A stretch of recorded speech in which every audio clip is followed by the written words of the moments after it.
안녕하십니까. 자, 오늘 우리 이제 손자병법 같이 이제 공부하는데 오늘 5번째 강의입니다. 이 5번째 제 5강 강의가 되겠는데요. 제 5강입니다. 손자병법을 이제 처음 오늘이 이제 강론으로 들어가니까 처음 문장 속으로 이제 들어갑니다. 근데 문장 속으로 들어가는 첫 번째 손자병법의 제일 중요한 핵심 어구가 뭐냐면 이게 무슨 자죠? 무슨 도자입니까? 손자병법에서 제일 남하고 전쟁할 때 상대방하고 싸워서 반드시 이기기 위해서는 제일 중요한 게 도가 있어야 된다는 거예요. 근데 궁금해집니다. 과연 그럼 손자가 얘기하는 도가 어떤 도지? 오늘 5번째 강의의 제목은 바로 그겁니다. 손자는 적과 상대방과 내가 싸워야 되는데 싸울 때 내가 이기기 위해서 제일 중요한 게 바로 이 도가 있어야 된다라고 지금 주장을 하고 있어요. 자, 도 얘기를 하기 전에 그러면은 이 손자병법이 총 13편으로 이루어져 있으니까 총 13편으로 이루어져 있습니다. 그러니까 논어 같은 경우는 하기편부터 해서 요할편까지 20편으로 이루어져 있고요. 또 노자 도덕경 같은 경우는 왕필이 줄을 단 거에 의하면은 한 81개 장으로 이루어져 있고 각자 노자든 대학은 10장까지 중용은 33장까지 다 돼 있는데 손자병법은 13편으로 돼 있습니다. 13편 중에서 제일 첫 번째 편, 오늘 배우려고 하는 그 첫 번째 편 제목이 뭐냐면 처음 시자의 시계편입니다. 이 똑딱똑딱 시계 아닙니다. 손자병법이 총 13편 중에 첫 번째 편 제목이 시계편이에요. 그럼 시계편의 뜻이 뭐냐? 이게 굉장히 중요한데 이 시라고 하는 것은 시작하다는 뜻입니다. 시작하다. 그리고 이 계라고 하는 거는 대부분의 주석가들이 계산하다는 뜻으로 해석을 해요.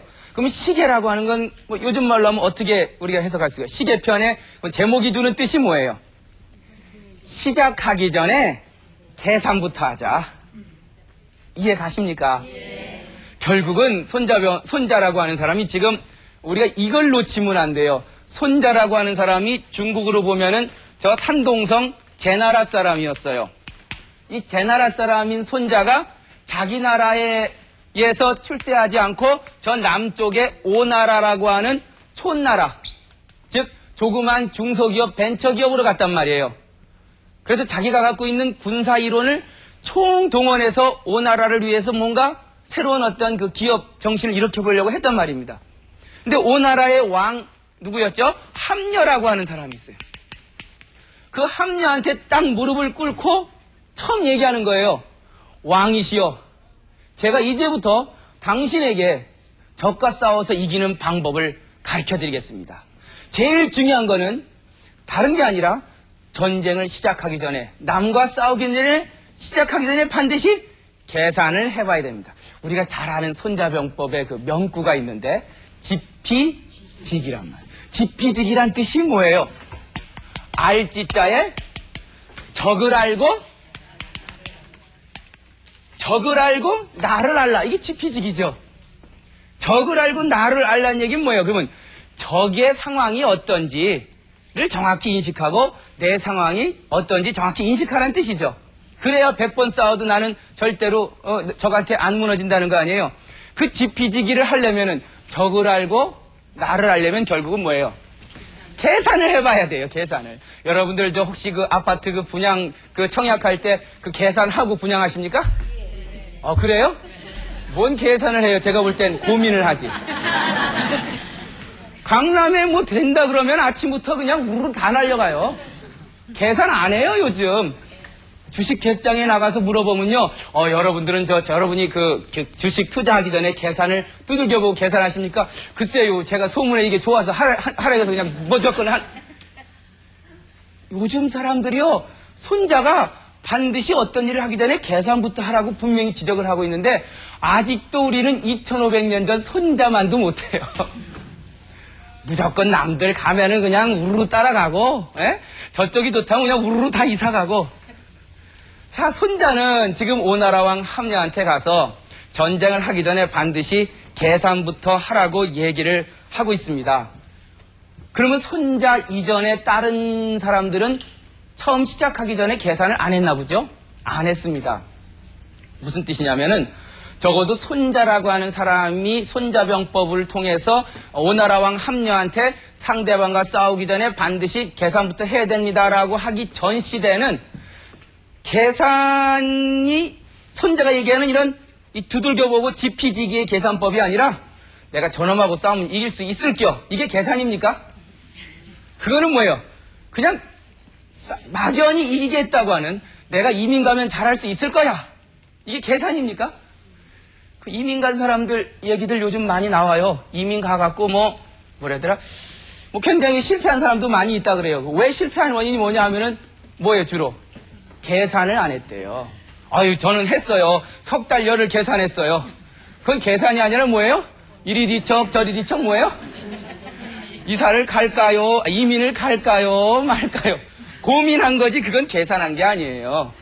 즉 계산이라고 하는 건 아주 객관적으로 데이터를 분석해서 이민 가갖고 내가 할 수 있는 직업이 뭐고 한 달에 어느 정도 돈이 들어오고 내가 갖고 이 계산을 두들겨 봐야 되는데 그건 전혀 없이 무조건 떠난 거예요. 그러니 현대사회를 사는 우리들이 참 손자병법을 읽을 필요가 있어요. 손자는 첫 번째 편이 계산하라는 얘기거든요. 그래서 우리는 다시 한번 혹시 우리 자신한테 물어봐야 돼요. 내가 하고 있는 이 계산법이 혹시 주관적인 계산은 아닌지. 사람들은 대부분 이거 될 것 같거든요. 사업도 시작하기 전에 항상 뭐예요? 이거 분명히 안 될 수가 없는 사업이에요. 근데 하면 왜 안 돼요? 계산을 안 두들겨 본 거예요. 자금 여력도 생각 안 해본 거예요. 그리고 이것이 얼마만큼 내가 자금이 견뎌낼 수 있고 또 얼마만큼 영업 매출이 오를지 정확한 계산이 없었던 거예요. 자, 손자병법의 첫 번째 편은 뭐냐면 제목이 계산하라 이겁니다. 두들겨 봐라 이겁니다. 그 계산할 때 제일 중요한 첫 번째가 뭐래요? 도라는 거예요. 점점 이상해져요. 계산을 하려면 그러면은 저게 숫자가 몇 명인지 내가 갖고 있는 숫자가 얼만큼인지 군수품은 충분한지 이런 걸 얘기할 줄 알았더니만 계산의 첫 번째 항목이 뭐래요? 도라는 거예요. 그럼 결국 여기서 얘기하는 도란 뭐냐? 제가 분명히 오늘 그 문제만큼은 짚고 넘어갈 거예요. 우리가 알고 있는 도, 예를 들어서 아까도 제가 수차례 강조했지만 신비적인 도라든지 머리에 빨간띠 두르고 무슨 정신적인 해탈을 구하는 그 구도, 그런 도가 아니었다는 겁니다. 자, 그건 차차 설명을 하기로 하고요. 자, 시계편에 이제 계산을 하란 얘기가 나와요. 그 얘기가 나오기 전에 이제 이 손자라고 하는 제나라 출신의 29살의 젊은 나이에 이 벤처 정신으로 무장한 이 군사 전문 이론가가 오나라왕 함녀한테 딱 가갖고는 딱 이런 말을 꺼냅니다. 이게 손자병법 첫 번째 나오는 글이에요. 궁금하죠? 어떤 글일지? 자, 손자왈.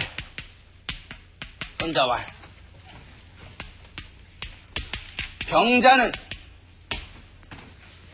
국지대사라. 손자왈. 이게 굉장히 중요합니다. 왈이 뭐냐면 이게 말하다라는 뜻이에요. 그러니까 영어식 번역은 그거예요. 손즈 said. 손자가 말하였다. 라고 이제 시작을 해요.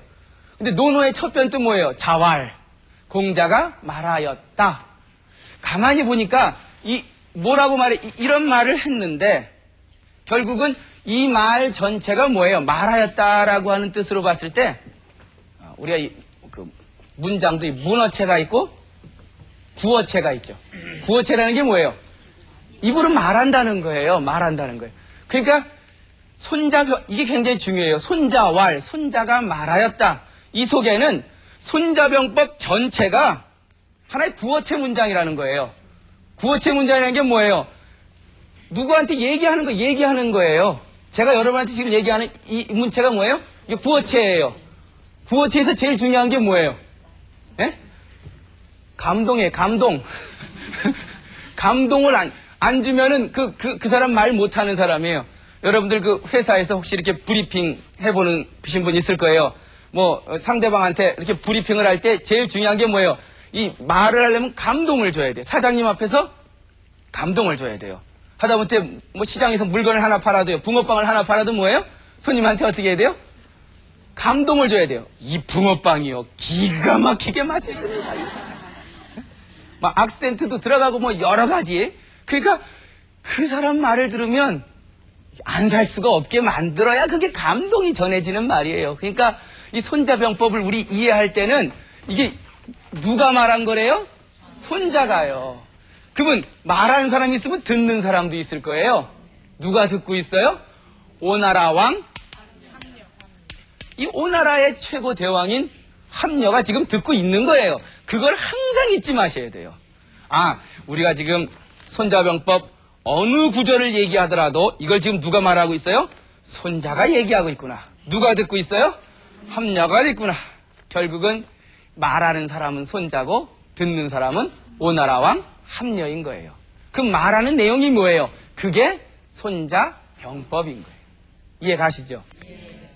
일단 한번 해석을 해보죠. 자, 손자가 함녀에게 말하기를 왕이시여, 병이라고 하는 것은, 이 병이라고 하는 건 결국은 뭐 군대라든지 전쟁 다 포함하죠.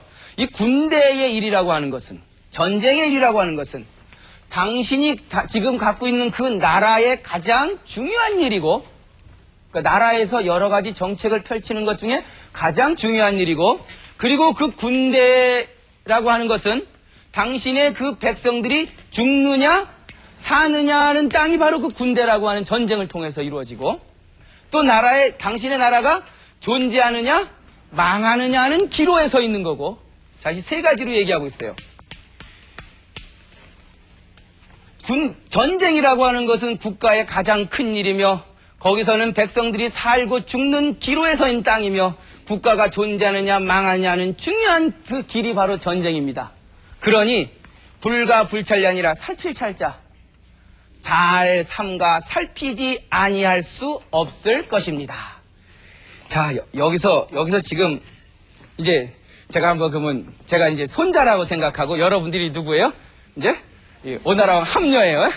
그 이제 제가 뭐 하러 왔어요? 이제 오나라왕 함녀한테 제가 이 브리핑 하러 왔어요. 예? 브리핑을 해서 이제 저 13편을 다 브리핑을 할 거거든요. 이제 제가 여러분한테 이제 브리핑을 하면서 이제 첫 번째 시계편을 이제 딱 주고는 얘기를 하는 거예요. 왕이시여, 제가 감히 말씀드리건대 이 군대의 일이라고 하는 것은, 전쟁이라고 하는 것은, 이것은 당신이 소유한 당신 나라의 다른 어떤 일보다도 가장 중요하고 큰 일입니다.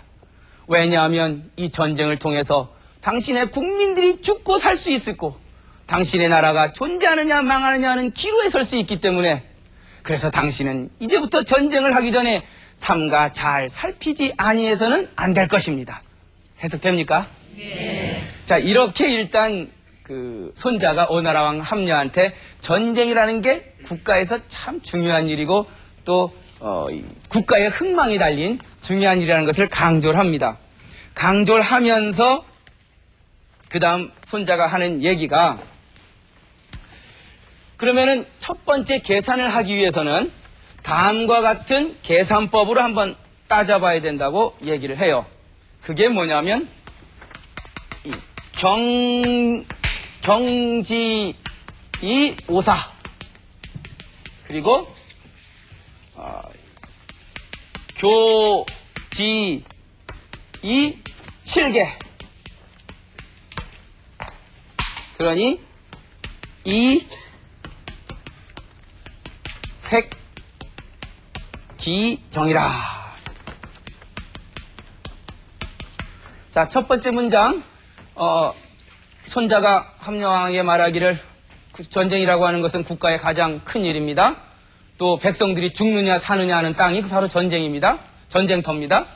또 국가가 존재하느냐 망하느냐는 기로에 선 게 전쟁입니다. 그러니 당신은 전쟁을 하기 전에 반드시 살펴봐야 합니다. 하면서 그럼 뭘 살펴보냔 말이에요. 살펴봐야 될 게 이 경이라고 하는 건 여러분들 왜 그 배 짤 때 요렇게 왜 그 날줄이라고 있죠, 날줄. 이렇게 일단 날줄 걸어놓고, 그리고 이제 C줄이 왔다 갔다 하죠. C줄을 갖다가 왜 우리 위라 그러죠. 그래서 왜 지구에도 경도가 있고 위도가 있잖아요. 이게 경도고 이게 위도죠. 아유, 왜 술 먹고 남하고 싸우면 경찰 가서 뭐 작성하래요? 경위서 쓰라 그러죠. 이렇게 돼갖고요. 이렇게 됐어요. 그게 경위서를 이제 쓰란 얘기를 한단 말이에요. 그러니까 이게 경이라고 하는 건 성경, 뭐 아니면 사서오경, 경이라고 하는 건 어떤 일의 줄거리란 뜻이에요. 당신의 경력이 뭐예요? 그러면 당신이 이렇게 걸어온 그 줄거리가 뭐예요? 그러니까 경이라고 하는 건 가장 그 줄거리란 뜻이에요. 그러니까 제일 당신이 전쟁을 아주 삼가 살펴서 그 신중하게 결정해야 되는데 어떤 걸 줄거리로 삼아야 되냐면 이 5가지 오사, 5가지 내가 아이템을 당신한테 알려주겠다. 그리고 이 교는 이 비교하다 뭐 이런 뜻입니다. 뭐 이건 많은 주석가들의 지금 얘기를 제가 지금 참조해서 여러분에게 드리는 거예요. 자, 5가지의 항목을 갖고 줄거리를 삼고 7가지의 계산법을 갖고 비교해야 합니다. 그리하여 색비정. 색은 뭐예요? 수색하다. 샅샅이 수색해야 돼요. 뭘 수색해요? 적의 나라와 상대방과 내가 갖고 있는 그 실제 현실이 어떤지 샅샅이 수색하고 탐색해야 합니다. 그런데 과연 그러면은 어떤 걸 이 5가지 항목을 갖고 줄거리를 삼고 7가지 계산법을 통해서 비교해서 적과 나의 그 실정에 대해서 철저히 지피지기 하라는 얘기인데 결국은 색이라고 하는 건 이 5가지의 항목이 과연 뭐냐? 그것 중에 그 오사 중에 가장 첫 번째가 뭐예요? 우리가 아까 문제를 제기한 5가지 적과 나를 살펴보기 위한 첫 번째가 도입니다. 라고 이제 그 얘기를 하고 있습니다. 다시 한번 묻죠. 도가 뭡니까? 도가 뭐예요? 예? 막막하지요. 이게 뭐 산에 가야 도를 찾나요? 아니면 뭐 이 기도를 해야 도가 나한테 득도가 되나요? 도대체 도라고 하는 거는 참 이 정확하게 지금 구분을 안 하면은 이 너무 막연한 문제 중에 하나예요. 제가 이 도에 대해서 좀 몇 가지 좀 설명을 드릴게요. 이 도를 보면은 일단 이게 머리 숫자입니다. 사람의 머리예요.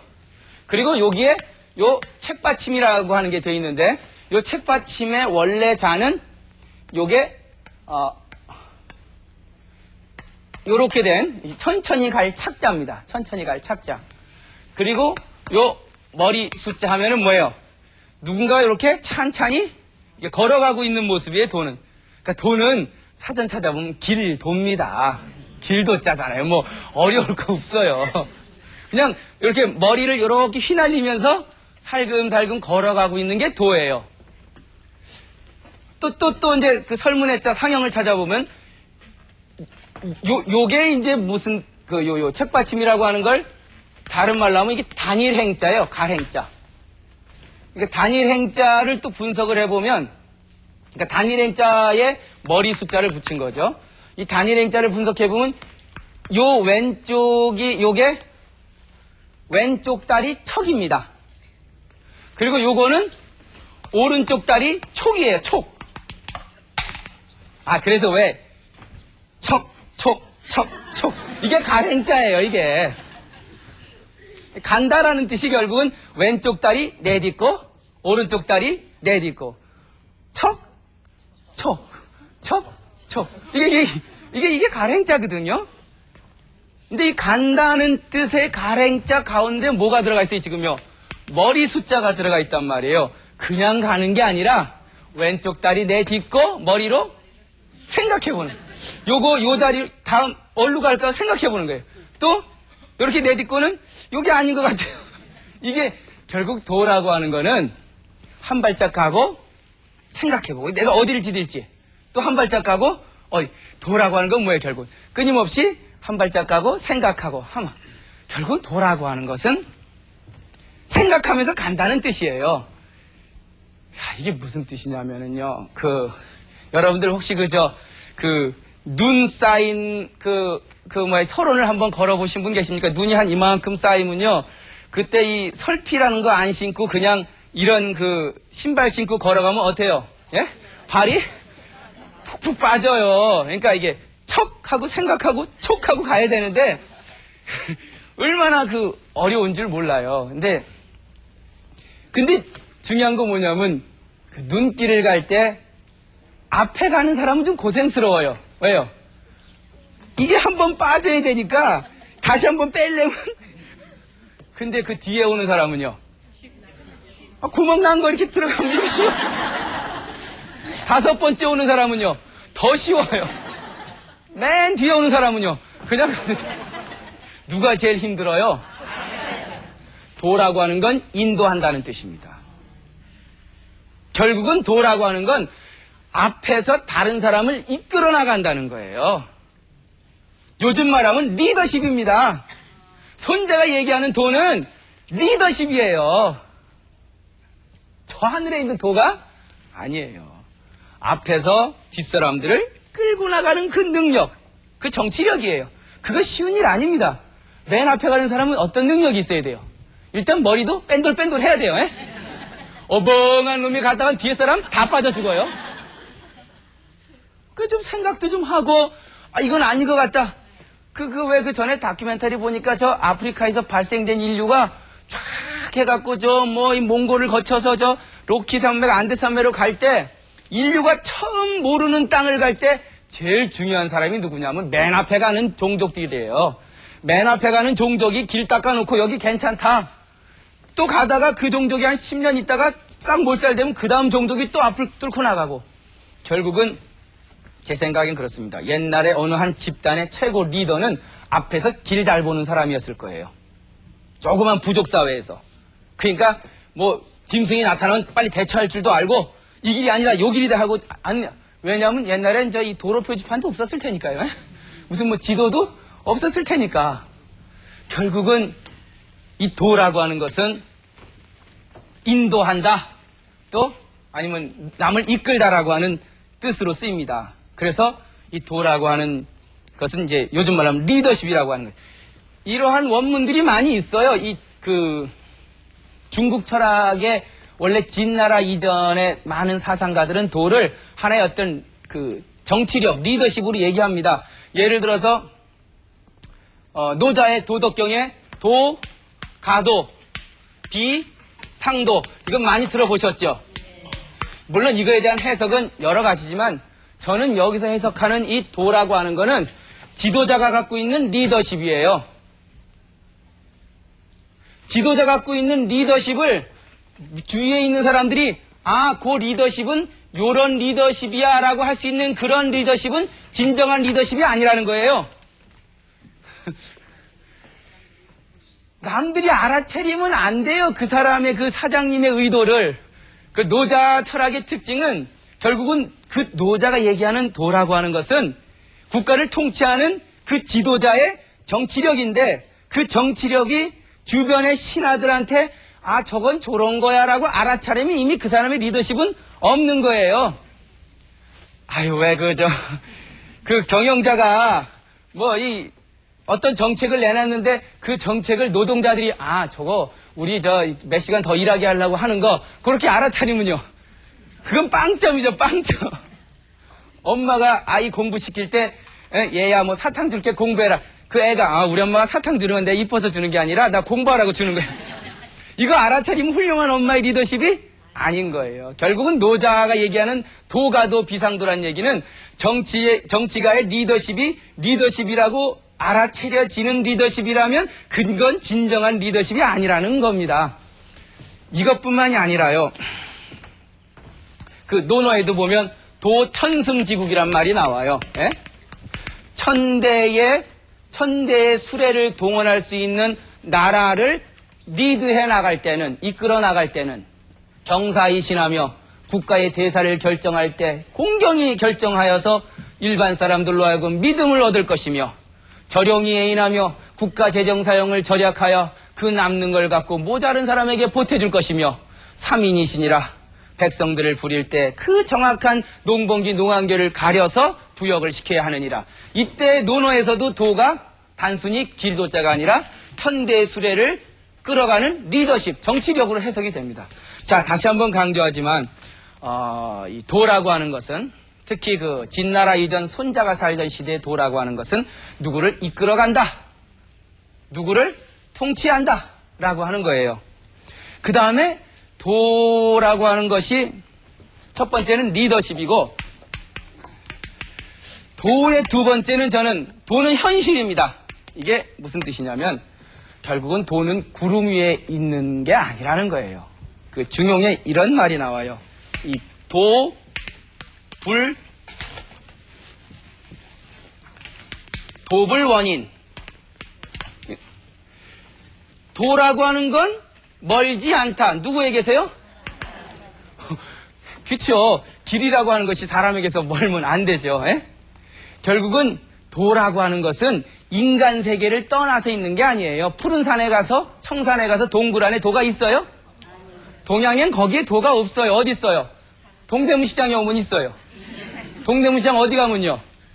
그 추운 날, 언 손으로 순대를 쓸면서 그 순대를 쓸어갖고 자식들 대학 가리키는 그 순댓국 아줌마의 손에 도가 있는 거예요. 맞아요? 도는 인간에게서 멀리 있지 않습니다. 자꾸만 도를 먼 데서 찾으려고 하니까.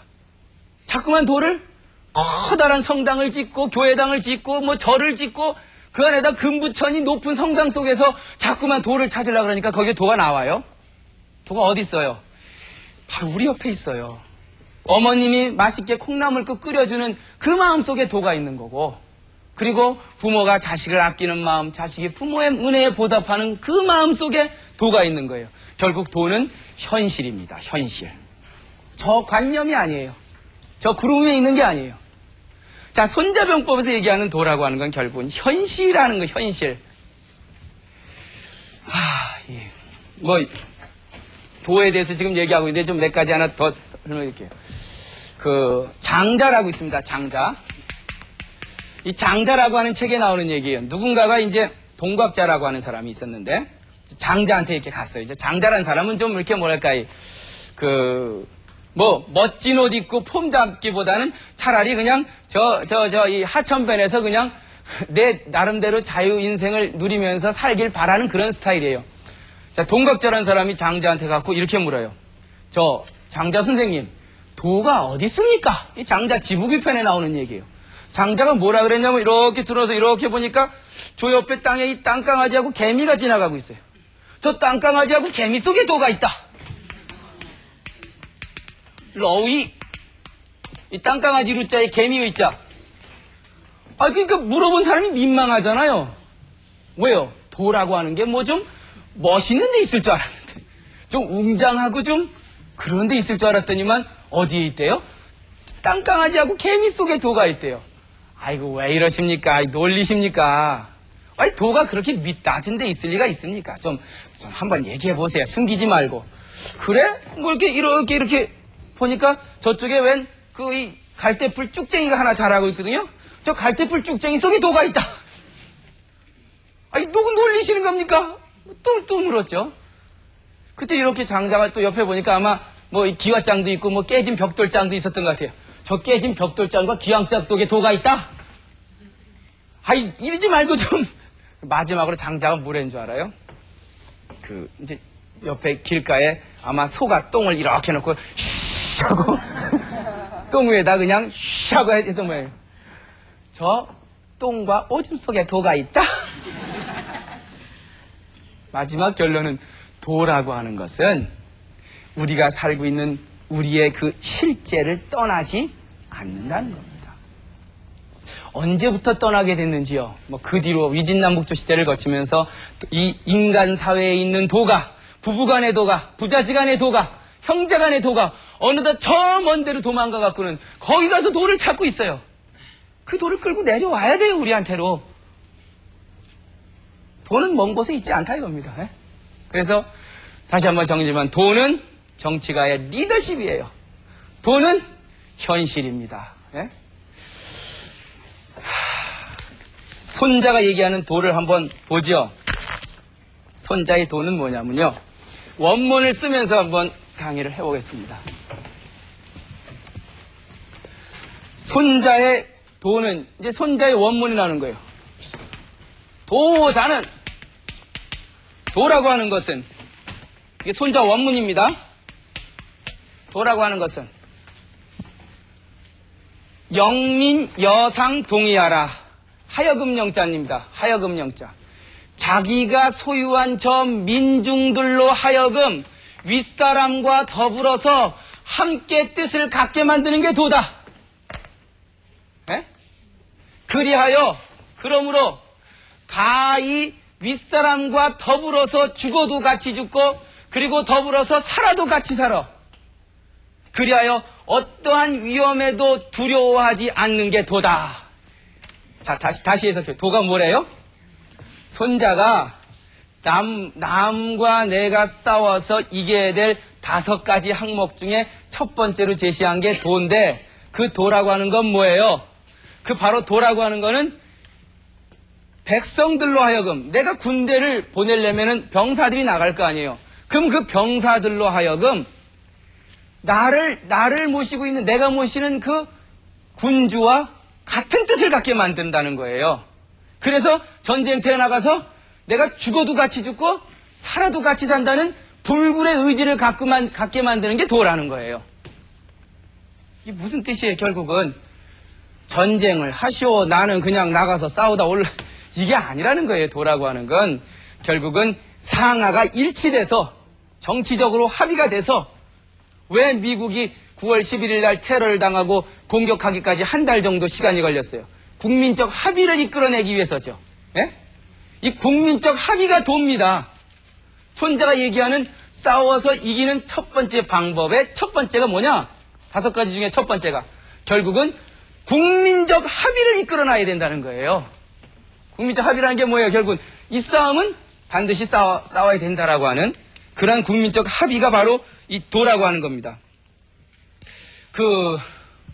우리나라에 왜 힘든 일이 많이 있었죠. 특히 이제 97년도에 그 IMF 사태를 맞으면서. 그때 참 우리나라는 대단한 거죠. 그러니까 다른 세계 사람들이 바라보면 이해 못하는 부분 중에 하나인 거예요. 뭐가요? 국가가 파산 지경에 이르렀는데 지금 그 아르헨티나 같은 경우는 다 도망가려고 지금 바쁜데 우리나라는 어떻게 했어요? 금반지 다 빼냈단 말이에요. 그리고는 막 24시간 막 퇴근도 안 하고 막 3교대, 4교대 가면서 국민적인 뭔가 합의를 이뤄냈단 말입니다. 결국은 그 힘이 우리나라의 저력인 거예요. 그건 바로 뭐냐? 이 위기를 같이 극복해야겠다고는 어떤 국민적인 합의. 그게 뭐예요? 완전 심기가 오른 거죠, 그야말로. 예? 그리고 너도 나도 정말 금반지 다 빼서 우리나라를 살려보자고 하는 그 하나도 통일된 마음. 그게 도라는 겁니다. 결국은 정치적인 합의, 상하가 하나라고 하는 그 일체감, 그것이 나라의 힘을 100배, 1000배 더 올릴 수 있는 중요한 어떠한 조건이 돼요. 지금 손자는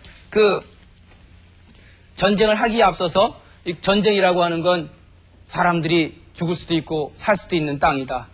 또 나라의 존망이 달린 곳이다. 그러니 살펴야 된다. 그럼 뭘 갖고 살피느냐? 5가지 항목을 갖고 살펴야 된다. 그 중에 첫 번째가 뭐냐? 도다. 도란 뭐냐? 저 관념이 아니라 신비가 아니라 바로 상하가 일치단결해서 이 전쟁은 명분이 있고 우리는 나가서 싸워야 된다고 하는 그 상하의 그 합의된 어떤 정치적 어떤 협동심이다. 이것을 그 손자는 그 첫 번째로 제시하고 있습니다. 결국은 결론을 내리면 도라고 하는 것은 뭡니까? 도라고 하는 것은 그 나라를 끌고 가는 지도자의 리더십이고 정치력이에요. 그래서 국민들로 하여금 그 국민들이 정말 그 나라와 함께하고 그 군주와 그 지도자와 함께 하려고 하는 그런 마음을 생기게 만드는 게 도라는 거예요. 하다못해 어디요? 그 기업에서도 마찬가지예요. 매일 저 사장님은 그냥 회사에서 돈 벌면 다 어떻게 해요? 전부 다 자기 집 식구한테 빼돌리고 하는데 무슨 도가 생겨요? 정말 이 사장님은 우리를 위해서 같이 한다는 그런 마음을 들게 해준다면은 정말 이건 3교대, 4교대 이래도 힘 안 들어요. 이해 가시죠? 네. 그러니까 우리는 변해야 돼요. 어떻게 변해야 되느냐? 결국은 우리가 손자병법을 2500년 전에 손자병법을 지금 다시 읽고 있는데 읽는 이유가 뭐예요? 변하기 위해서 읽는 거예요. 손자가 첫 번째로 제시한 도. 네? 가정에서, 기업에서, 사회에서, 국가에서 상하가 일치 단결해서 하나가 된 그 정치적인 또 아니면 그 협동, 그것이야말로 이 새로운 시대에 우리가 꼭 필요한 그 도가 아니냐는 생각이 들어요. 도는 저 위에 있는 게 아니라 어디요? 우리들 곁에 있다는 걸 잊지 마십시오. 아셨죠? 자, 오늘 손자병법 5번째 강의 모두 마치겠습니다.